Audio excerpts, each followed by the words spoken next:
Welcome to the Weekly Tech Hangout. This week my guest is Mr. Lorne Pike, who is the, founder of Lorne, Pike & Associates. That would be me. And kind of the guy who runs the show there, does a lot of social media strategy and consulting. So I'm going to, first of all, just ask Lorne to go ahead and introduce himself and tell us about what he does. Hi, I'm Lorne Pike. I'm the founder of Lorne, Pike & Associates. I'm a social media and search engine optimization and small business marketing consultant, I guess is the best way to summarize it. And I just help companies find their footprint and find the open door in social media and online.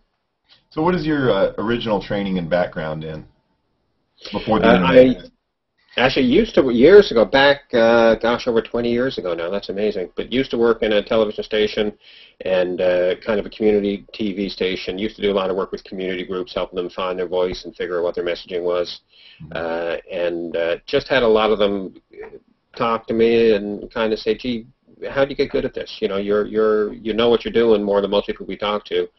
And, people would ask if they could hire me to help them out and so on. And I just kind of, I don't know, something kind of clicked inside, and I began to wonder.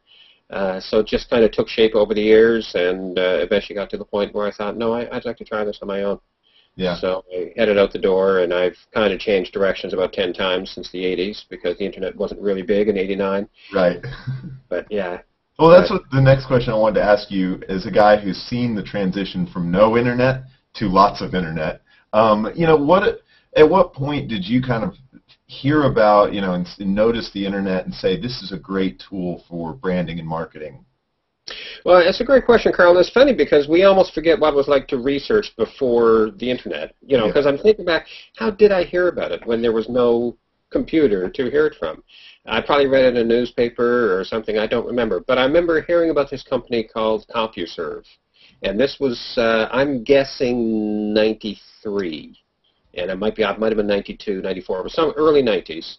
And I remember hearing about this company and just was intrigued by this idea that you could actually dial in and, share ideas and type and have people type back to you. So I tried. I remember it was one night late at night, I was sitting in my office, and I was just completely hooked. Just the ability to go through these files and find documents about marketing ideas and download them, and it would only take 15 minutes to get your document. It was just incredible. It just blew me away. I just thought, my gosh, the world is changing. It was a whole new ballgame. Yeah. Well, and then the really big innovation in the Internet that we've seen in the last 5 to 10, 15 years, somewhere in that, span, is social media. So, as you're kind of, as I remember exploring the Internet, having my first little GeoCities site and all that kind of good stuff, at what point did you sort of start to define social media for yourself and say, this is an even better tool for branding? I mean, was it Facebook? Was it before that? First social media site that I joined was, I believe, LinkedIn. Back, it was 2006, and again, just something you hear about and it makes sense to you. I was doing some marketing for a company, and I was down in Atlanta, and I was sitting in the hotel room just looking for ways to connect with people, and I just kept coming across LinkedIn a few times, and I just started reading up on it. I thought, this just makes a whole lot of sense. So I talked to the client, and they thought it made sense, so I created an account there for myself, and I represented the client there for the first few years. But, had a chance to kind of get my feet on the ground there. And, of course, LinkedIn then was a completely different animal than it is now. Yes, so much more closed, so much more restricted, and so much more strict about what you could and couldn't do. And I think that's good and bad. I think, unfortunately, it's gotten quite a bit spammier lately, as all things do. But I enjoyed LinkedIn, had a chance to make some good connections there, and really kind of got bitten with the bug right there. But I think for me it was Twitter. I think I signed up for Twitter in 2008, I think. And then, like everybody does, you look at it, you got a blank screen, you scratch your head thinking, right. Yeah, and then you leave it alone for a month or two, and then something happens, and you go back and you try it again. And I remember actually I did some reading. I thought, okay, well, it's got to make sense. Enough people are talking about it. There's like 1 million members at that point, so you're thinking this is huge. So I dug down some articles from Guy Kawasaki actually, and he had a couple nice articles there on how to break in, how to get started, and some good advice there.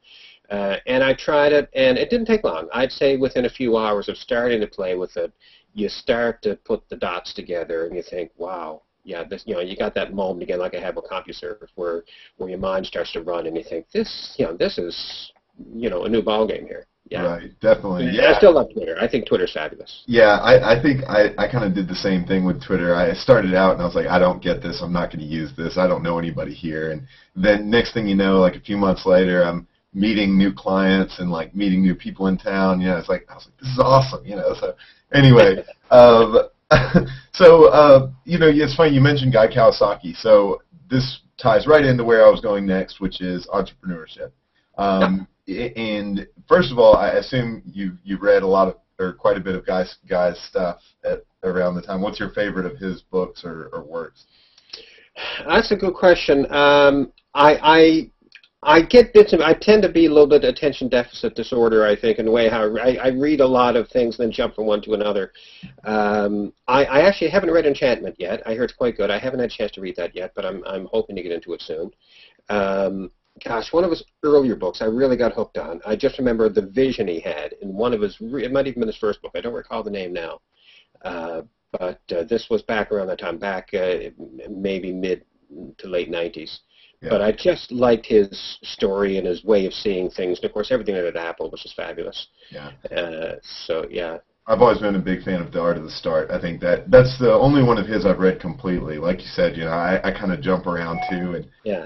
But it hooked me, and I know I've got to get into more of his stuff at some point. But I'm interested to hear along those lines about what entrepreneurship in Canada is like. You started off your own business. I'm guessing you were already located up there.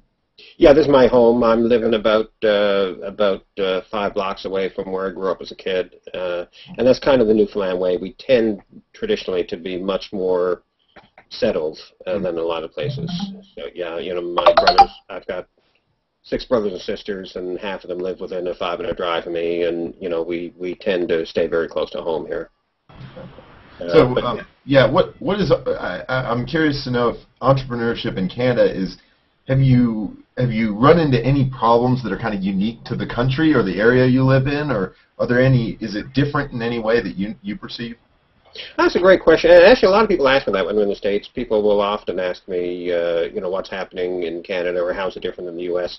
I'm a twin. I've got a twin sister, so I grew up as a twin, and I'm always intrigued when people say to me, well, what's it like to be a twin? And of course, your answer is, well, what's it like to not be a twin? This is all I've got, so it's all I know. So it's kind of hard for me to say how it's different. Yeah. But Canada's just so eclectic. We've got so many different realities. Life in Toronto is a whole lot different than life in St. John's or Prince Edward Island or somewhere. No, as a general rule, I think I'm probably safer to answer the question, what's it like to be small town Canada or a small province Canada? Yeah, we're on the extreme East Coast. It's a lot smaller area here, and social media hasn't really caught on big in some ways here like it has in other places. Facebook is huge. Facebook is everywhere, of course. Right. We have seen very little of Twitter here in terms of any kind of a mass following. Everybody's aware of it, but it's more the starting level here for a lot of people. So you're still trying to explain what it is and what the rationale is behind it and how it could benefit a business to be there. Well, then, in that line, how was it going into, or now that you've made the kind of switch into social media as kind of your main drive, how is it to explain to clients who are in this rural area where very few people use Twitter, what do you do to get them involved in it, even though it's tough to tell them the benefit right away? Yeah. I think they want to hear some evidence of how has it benefited someone else? What's happening out there? Does it really make connections? And of course, the reality is social media is not everything to everyone.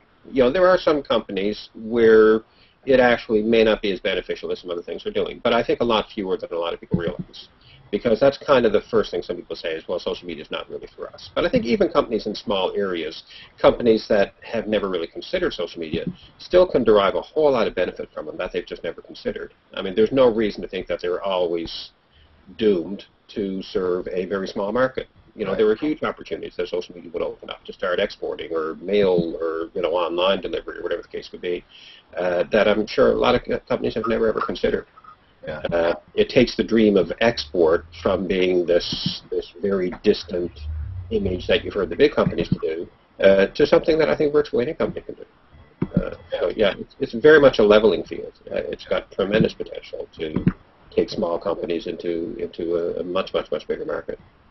So moving back kind of towards what you do at this point with SEO, you know, I see SEO changing in a big way because of some of Google's latest updates, and a lot of SEO marketers are like freaking out. You know, they're not sure. They think Google's either ruining it or they're saving it. I mean, they all have strong opinions. Where do you see this going in the end here? What's the big goal of SEO? I think it has to be a lot more integrated than some people think of it as. You know, when I do social media for a company, it's hard not to bring in some elements of SEO. When you do SEO, it's hard not to bring in some elements of social media. Right. It's very much intertwined. And even search engines, I think themselves are completely changing. Some people love what Google has been doing, although not many, I'm guessing. But you know, they love that ability to personalize your search and to kind of try to read your mind in terms of where you've been before and what you've done and what you're looking for, which is great if you're looking for more of the same stuff. But if you're trying to stretch your horizons, if you're trying to get out and discover new brands and see what else Java means besides either coffee or a search engine, Google can really limit what you're seeing there. And unfortunately, to some degree, I think it's gone back to almost creating for us the very things that it initially thought it was going to take us away from. You know. I'll say, you know, in my experience, I use Google to look up, you know, say like some kind of code that I need. You know, I find somebody who's done it and's got a tutorial about it. I find that the personalized results don't help for that, because what I'm looking for is very specific and it's new. It's outside of, you know, who I know, and you know, they wouldn't have posted about it yet. But then there are times when the top Google search results all look like spam unless I go to the personal results. So I'm with you there. I think there's a mix of good and bad with it. We'll see where that goes, though. So, okay, let's get to Google+, because you've kind of taken Google+ and embraced it, at least as far as I can see. I assume you still use, though, Facebook and Twitter. Yeah, I do. And, of course, the hours in the day is always the big limitation. There's only so much you can do. But I think they're each very neat in their own ways. But Google Plus surprises me. And it reminds me a lot of my Twitter experience, where the first couple of times you go in, you look at it, scratch your head, think, you know, I don't get it, what's going on here, and you play with it, but, you know, whatever. And then you come back a while later, for whatever reason, you just see it in a different set of eyes. And I need to give a shout-out to a couple of people here. I think Chris Perillo with his Gnomies, the Locker Gnome. I think Chris is doing a fantastic job with all his energy and enthusiasm, and I don't know how he keeps up to the pace he sets. But I think he's doing a great job of winning a lot of people over to that whole side of it. Yeah, he's a fun guy to watch. It's, you know, that's, I think, something that I've noticed that people haven't talked too much about on Google Plus is the heavy interaction with video.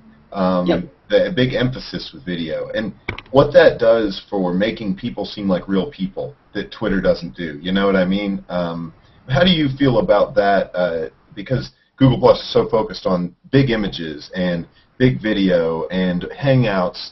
What do you think this is doing? Is that good or bad for social media overall? I think it's really good, but it's been a really interesting discussion as I've been telling other people about Google Plus. Because I think you really come there in a couple of different mindsets. And I've just recently finished reading, oh my gosh, mind's a blank now. My goodness, I can't believe I forget the name of it. I'll have to read in a second. But anyway, Paul Adams, Grouped, and great book at kind of breaking down how we deal with social media and how we interact online. And he makes some really good points drawn from a lot of research to show that as much as we may be connected to 50 or 500 or 5,000 or 50,000 people or whatever in social media, we still tend to interact with our very small inner circles. Right. You know, a huge majority of what we do on Facebook or anywhere usually is with the same people we probably connect with when we're offline.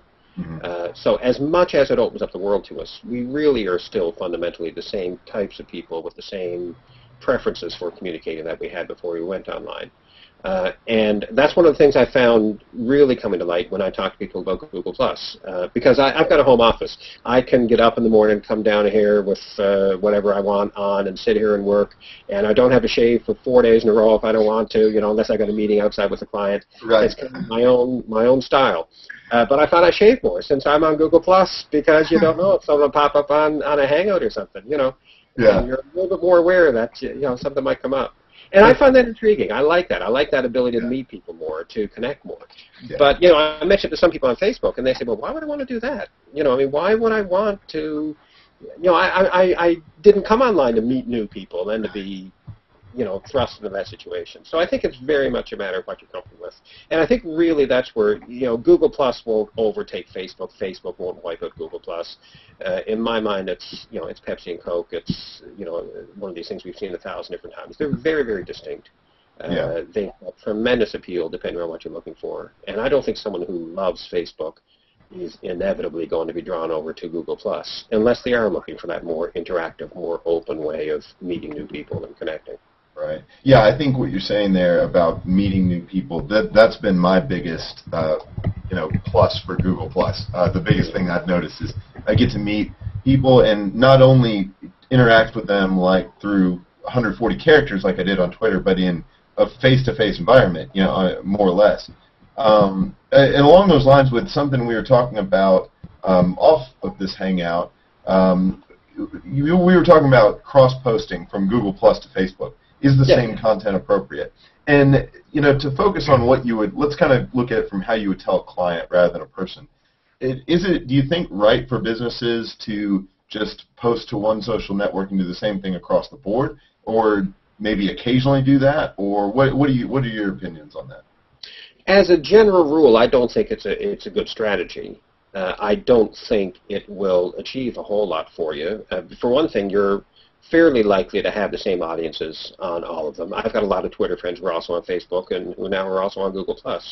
And I think they're going to get tired of seeing my same message 3 times. You start to look spammy pretty quickly, especially if you're talking about anything business related. But I have done it a few times, partly out of curiosity, because I want to explore that, and I want to see where do I get the bigger interaction.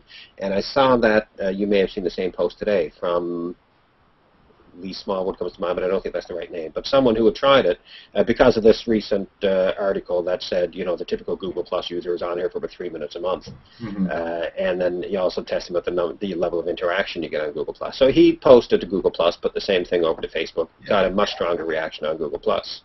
And I find there are times I get that. There are times it's the other way around. I think a lot of it depends on the particular message and who happens to be on Facebook that day or whatever.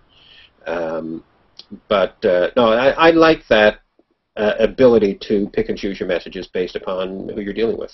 I think you do have a more tech-savvy, more interactive, more gregarious kind of circle that you're going to have on Google+ typically than you're probably going to find on Facebook. But that may be my own particular experience. I don't know if it mirrors what you're seeing or not. Yeah, well, you know, what I had said was that I don't tend to get very much interaction on Facebook from the kind of things that I would post on Google+. And that's partly because my following or friend group on each network is very different. Google+, these are mostly new people that I'm following because I like technology and I like to hear what they have to say about it. Whereas Facebook, it's people I grew up with or I knew from high school or college or, you know, or I met at a bar one time 6 years ago. You know, it's like stuff like that where it's almost, they're not the focused kind of group that I've got on Google+. So I guess it's very different for me personally. But you know, what I was also, this kind of interests me, and I want to hear your opinion about it because you're a face to your business, you know, in a way. And a lot of businesses don't have a good face. Like a real person who actually could sit down and answer questions to the average customer, you know. Whereas I feel like if you had a customer who asked a question, you'd be there face to face. What, you know, when companies get bigger, how do they keep that personness to them? You know, I mean, can they effectively have a brand advocate who's a real human being and not just this guy behind the scenes who's posting on social networks? Yeah, I think it opens up some real challenges. I've seen a few companies doing it fairly well if they have to expand beyond that single personality. Because really, unless you've got someone at the extreme top, you really can't hinge everything on someone who may or may not be with you in 6 months. Yeah. You know, unless you're paying that person a whole lot of money so that she or he is not going to go anywhere, and unless they really, really love that company and you trust the roots run very deeply, you've got to think pretty carefully before you let your personality be built on someone who simply may not be here. So I think there's wisdom in spreading it out a little bit. I'm trying to remember a company I dealt with just recently where they had 2 or 3 different people, and they weren't really high up, but you had a little bit of a cushion there at least, that, you know, they were each synonymous with the company, but if any one of them left, you wouldn't feel like the whole company had kind of dissolved. Right. But I think they've got to try to find that mix between a small enough number that you still feel like you're getting to know people, but without hinging everything on the one voice. Or else, like I say, you know, have your Dave Thomas kind of personality where you've got that one face as the name of the brand, and, you know, really let that person handle it. Yeah, I imagine that's tough with big companies, and I've never really worked with branding for big companies at all. You know, I work with ULoop on a very small company with very few people, so it's not nearly as difficult to have a business. But I think that's an interesting challenge. So, you know, have any of your clients taken Google Plus and run with it? Have any of them started using it already? No, not at this point. You know, I've had some discussions with companies looking at it and wondering, but no, at this point, have not put down a corporate presence anywhere. I mentioned earlier, giving a shout out to Chris Barillo. Also just want to mention Kim Beasley. I've gotten to know Kim, and of course you had Kim here a week or 2 ago. But Kim is a phenomenal person. I was really impressed with the knowledge she's got on Google+, and I feel like I'm learning from Kim all the time. And I think latching on to someone like that, you know, Kim Beasley, or someone who really has known Google Plus inside out, because I'm still new to it, I'm still learning a lot, and I'm learning a lot from Kim and from others, but I feel like Kim was one of the very first people in there. She really had her foot down early in it. She had a chance to build quite a following. She knows the inner details a lot more. So I think latching on to someone like Kim can do a lot for a company to really get themselves established.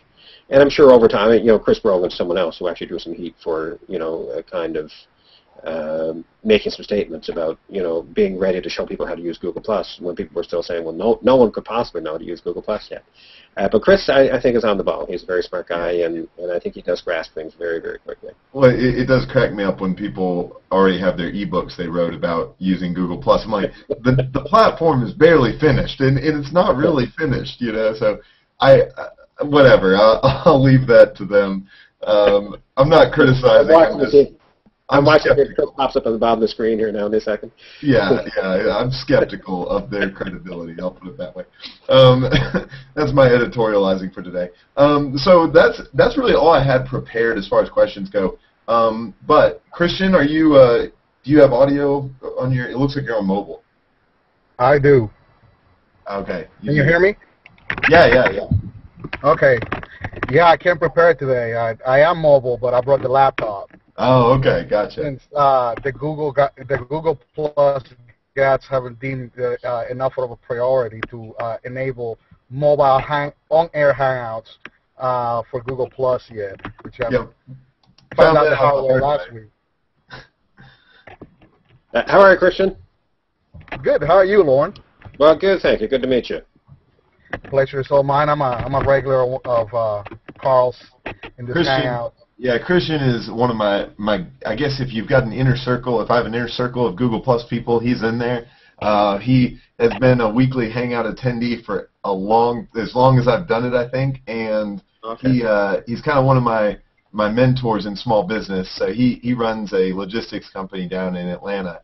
Oh, really? So yes. Yeah. So I'm a big fan of Atlanta. I've been to Atlanta probably 30 times. I love that city. It's a wonderful, wonderful spot. I love it too. I'm a transplant, so I love it too. Yeah. Yep. But we're happy to have you this week, and so along the same lines of the questioning that Carl was asking. So I agree with you that money is not enough when you're having somebody in a position of representing the brand of your company, whether you're a big enterprise or a small business. Obviously, in a small business, you have a little bit more flexibility and can direct a little bit better the passion. But what advice can you give to medium-sized to big-sized companies on how to foster that in-house brand person and how to create a culture of that comes across as actually loving or believing in the product and not just a paid position? Because one of the good things about social media is that you can pretty much tell right away when somebody's in it just for the money or whether they really do have a passion for the product or service that they're pitching. Yeah, I think you're absolutely right, Christian. And it's funny you say that because that was going to be my advice. You asked how they show themselves to look like they have a passion for it. I think the reality is they have to have that passion. Yeah, you can't put someone in that position of pushing or promoting a product or promoting someone's presence in social media if they don't have that passion themselves. And that's the advice I give to a lot of companies is, you want to get on there, you want to get involved with it, but if you're someone who doesn't relate well to people, if you're someone who doesn't like building relationships, doesn't like, connecting with people, you're going to have a tough time getting on there and establishing any kind of a winning personality in social media because it's boy, if there's any place where the mask wears thin quickly, it's in social media, and you just don't want to get on there saying something that you're not. So I think sincerity, like most of the things in life, really huge in social media. You've really got to truly believe it, truly be passionate for it, or else I think you're just getting yourself in trouble. So if let's say I were a paying client, and somebody that has an idea of what social media is, and that every big company is doing it, but I need to either hire somebody or pick somebody for my team. How would you advise somebody on how to pick that perfect person for that position? Yeah, that's a big question, and it was only yesterday I was talking to a company about that because it's scary how often companies will hand this off to the junior guy who just came on 6 months. What are we going to give this guy? He can't do much. We'll let him handle the Twitter account. So he gets something like this. And I mean, that's just giving someone the keys to the Porsche, on their first day on the job. And it's scary, but I see companies do it, and especially on Facebook, where you've got this whole issue with the admin having the ability to take control of that account. That it's scary how many companies just let someone junior take in that position because they don't have the space to put anyone senior in there. So I think it's got to be a priority level. I don't think you can. People will luck into anything, and some companies make it work, but I think you are really taking risks if you do try to allocate the company's personality to someone that you're just bringing in for that position. I think if you bring in if you have to bring in someone, I think you want to work with a consultant, and not just that because I'm a consultant, but I think the reality is if you're going to have to trust it to someone outside, rather than hire someone junior that you don't really know, at least bring in someone who's got a bit of a background, bit of a history, bit of a proven experience reputably handling company accounts so that the guy is not going to just disappear on you in 6 months' time or kind of go rogue on you when you don't expect it. I think there's got to be some kind of reasonable expectation that this person is dependable and is there for the long run. But as much as possible, I think it's important for companies to be genuine, to bring their personality from the senior level. And if you've got someone there who can comfortably, not every company has a Frank Eliason who can champion that. But as much as you can, I think it is important to get that high up in the senior management, and if at all possible, try to pull that talent from in-house and someone who's going to be with the company right from its very soul. But like I say, if you've got to go outside, then for goodness sake, don't go with someone junior that you just hired who you don't really know and don't know where they'll be in a year's time. You've got to pick someone who is reputable and there for the long run. One thing I noticed from handling, I've been doing a lot of handling of ULoop's social media accounts now, and partly because I was kind of one of the only guys on the team who really got it and knew how to use it well, but partly just because I'm closer to a college age, and that's the market we're looking for, So a lot of it is understanding who your customers are,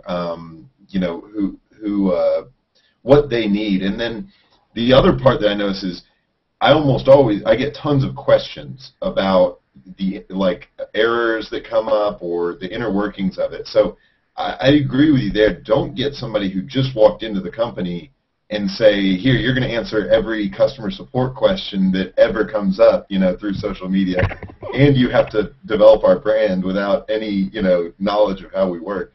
So yeah. I'm with you on that. I think that's a dangerous mistake too.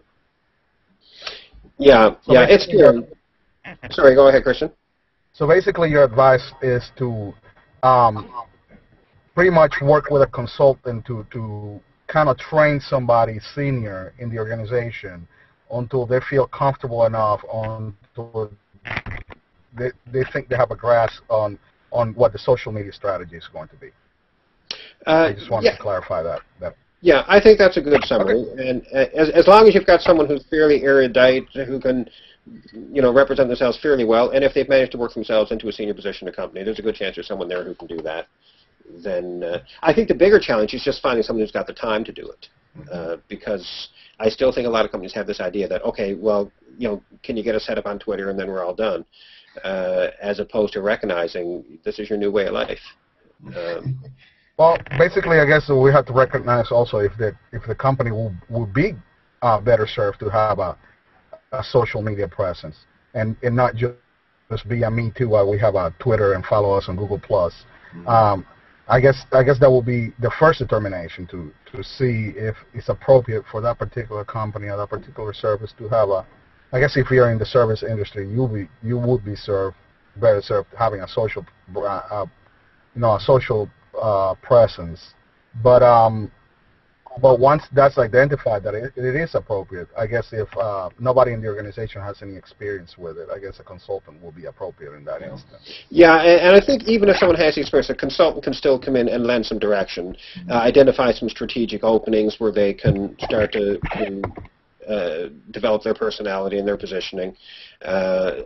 Someone who has seen how other companies have done things, someone who can better understand just the role the social media can play than they might be able to do initially themselves. But while I think the consultant can certainly offer direction, I always recommend to companies that the personality should be theirs, their online presence should be their own. And to come back to the point you made, Christian, because it's a tough one. What if a company, for whatever reason, doesn't have that, either the resources in-house or the personality in-house to do it? Are they better off not being in social media? That's a tough call. I don't know if I'd say yes, they're better off to not be in social media, because the competition is going to be there.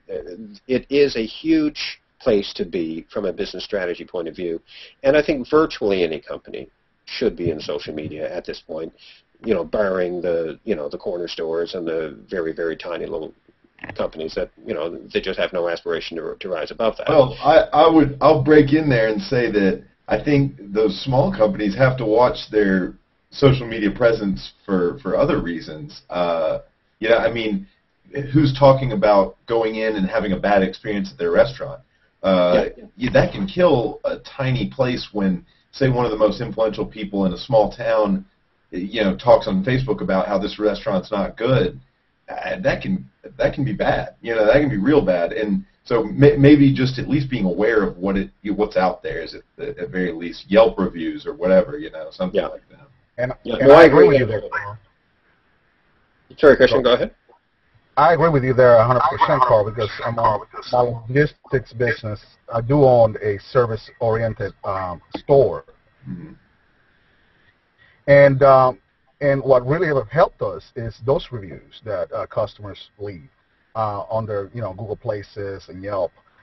We've seen a 1,000% increase in business this year alone, just from being pushed up on SEO, because Google is starting to take into account, how often customers leave you a review, and what the star level is on the reviews. So we've seen in the past 3-4 months, going from the second and third page to being, first to second on the top page when they're searching for that particular service.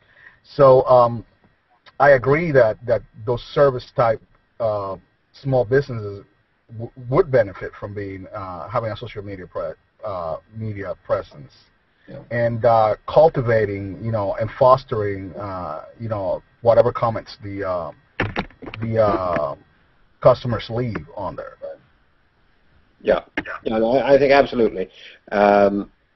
It's hard to imagine a lot of companies that wouldn't have some benefit from social media. So yeah, I certainly recommend wherever you can, you get in there. There are a few companies I've talked to who are very tiny corner stores, like I say, in a small rural area.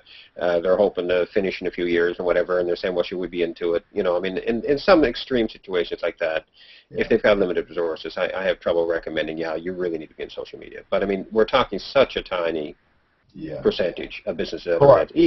Even companies that are small and think, well, there's no market here for social media. Still, like we were talking about earlier before you came on, Christian, there's just so many opportunities outside to expand and look at possibilities of exporting or bringing in new clientele even locally that they could be open up to from social media. It's hard not to recommend social media to virtually any company out there. So there's, especially speaking. Oh, go ahead. Well, I kind of want to ask you about B2B social media use, because a lot of these, we're talking about small restaurants or small stores that are B2C. I think that in most cases they need to at least have some social media presence, even if it's not much. But B2B is one of those areas where it's maybe a little harder to define why they need a Facebook page. Say I'm a parts supplier for some company that makes, engines. Who's going to be talking about my parts supplies? It may not be many people. What do you recommend to those kind of companies, or do you usually say in certain cases yes, or what do you say to them? I may be a little bit idealistic on this, but I still think there's a huge potential that social media and even Facebook will bring to those companies. Because we've all heard over the years how these guys want to go playing golf with the client, and they want to get out and go to the hockey game or the football game or whatever it is with your client. You get to know these guys on a social and on a personal level. What better way to start doing that, even across a continent or beyond continents, than through some of these connections that you make through social media.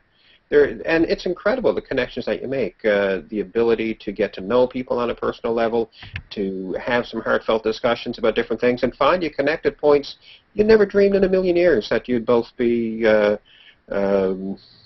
High School Musical fans or whatever, whatever dark secrets you have down deep. But it's incredible how people can connect on levels that you just would never have discovered in a business meeting, and build some great relationships there. Well, to answer that, I'm sorry. No, go ahead. I think it was okay. Yeah, no, just going to say it really comes down to to the old line about social media. It's all about relationships. It's all about getting to know each other, building a sense of trust and a sense of liking and being liked. And those are the people you want to do business with, whether you're B2B or B2C. You deal with the people you like and trust. And I just think social media is unparalleled in its ability to establish those foundations. So social media, I'm hearing, is the new golf club where we can go meet with other business owners. But I think that's true. I mean, now that, almost everybody that is in the populated first world at least uses one or more forms of social media. You can almost say that if you're going to sell a product to a real person, you can find them through social media. And so I think that's a good point, and I think businesses maybe are missing out on that to some extent. And to add to that, Carl, and take for example a company called AirWatch. Which is a company that I've been researching and have an article coming out tonight about on MinorityReport.com. And AirWatch MDM is a mobile security you know, cloud service. They have a enterprise appliance, but they're mainly a B2B a B2B provider. But they have a strong social media presence on Twitter, and not so much on Google Plus. But quite effectively, they communicate to their audience and discovery. I've seen small businesses retweeting them. That's why I'm writing the article. And mainly, they deal with the big enterprise, hospitals, IT departments, South by Southwest, the convention center, and providing mobile security to allowing their customers to bring their own devices, for their employees to bring their own devices, and allowing that application to be able to manage security on those personal devices that are also used for it. Their social media strategy has been quite effective. As a matter of fact, that's how I found out about them and how I had the interest in writing the article. And my old friend Scott Anderson, who I haven't seen in a little while now, used to be a regular attendee. I don't know what happened. My Fridays got filled up somehow, and I've always been, getting the invites, but I've always wanted to come back, so I'm free today, so awesome. Oh, man, it's all good. Well, thanks for coming by, Scott. Scott is busy late at night out there in drinking hangouts nowadays, calling you out. So, I have seen your videos you've got going, though, now. Scott is now trying to, I think he's becoming a YouTube celebrity. I'm actually going to steer clear of that. We're just going to do that as a side thing, but I'm also starting an Android enthusiast on-air type discussion thing that we're going to do weekly. It's kind of a weekly cap of Android stuff. Oh, cool. Well, let me know about that. No, the videos are awesome, Scott. The videos are awesome, Scott. They're quite enjoyable. Well, thank you. Thank you. Quite the movie stuff. Where do we find you on YouTube, Scott? I haven't seen your stuff yet. I'll make sure to send you that link. Okay, I'll look forward to it. So, did you get to catch any of the beginning of this, Scott, or are you just coming in to say? Nope. Hey? Okay. Just jumped in. What we're talking about. I'll introduce you. We're talking to Lorne Pike, who's the Canadian-sounding gentleman that just talked to you. He's up in Newfoundland, and we were talking about social media and kind of especially in his rural client base, which is kind of an interesting challenge to get them on board with what it is and how it's useful. So anyway, anybody else have any discussion topics though that we can kind of close out with? I got a few minutes before I got to run. Okay. Well, I don't know. I'm working on that on AirWatch, having somebody from AirWatch, hopefully the CEO, come into one of your weekly as a guest. Cool. So, so I guess the article tonight is going to help do that with their PR. But it all ties into this topics that you've been having the past 6 weeks. How we've gone from Android development and how it applies to small businesses, social media strategies, and how corporate culture, and now we got to tie it all up with security. How do you secure all of these elements? Yeah. So like Lorne said, you don't have some junior member of the team run off with your with your accounts or your information and totally destroy your brand. So yeah, that's actually that was one thing that I've been debating or trying to kind of think of who I can get on as a guest next, and I've gotten a lot of good marketing and social media people lately, and I'd like to get a couple go back to a couple real geeky people again. Well, this will be it because they'll work across all the platforms: Symbian, iOS, BlackBerry, Android. Good. I like to have a good mix. There's two levels of security here as well. One being that technical side of it, the geeky side, but then the other is what I just call the common sense side. Is like I say, don't give the keys to the guy you just hired 3 months ago who you never heard of, a month before that. and ask him to first represent the company, but second, to have those passwords that he can then go around and remove the other admins, and, you know, what can you do? So yeah, just common sense on one level, and as well as that technical aspect. Yeah. The Ferris Bueller effect. Don't give your keys to the Ferrari to the valet. There you go. Right. All right. Well, guys, unfortunately I work every Friday, and so I've got to actually go back and do work. Well, you know, here at home. But it was really good talking with you, Lorne, and Christian. Good to see you as always, my friend. I will be in touch with both you guys through Google Plus soon, and I will hopefully have my interview from last week up on YouTube tonight. I will try to get that done before I call it a day. So. Sounds good, Carl. I really appreciate the opportunity. Pleasure. Nice meeting you, Christian, and I'll look forward. Sorry, is it Chris or Christian? I think he does either. Oh, okay. I've called him both. I thought it was Christian earlier, but then I thought it was Chris. But anyway, good meeting you both. Carl, I do appreciate the time and wish you all the best.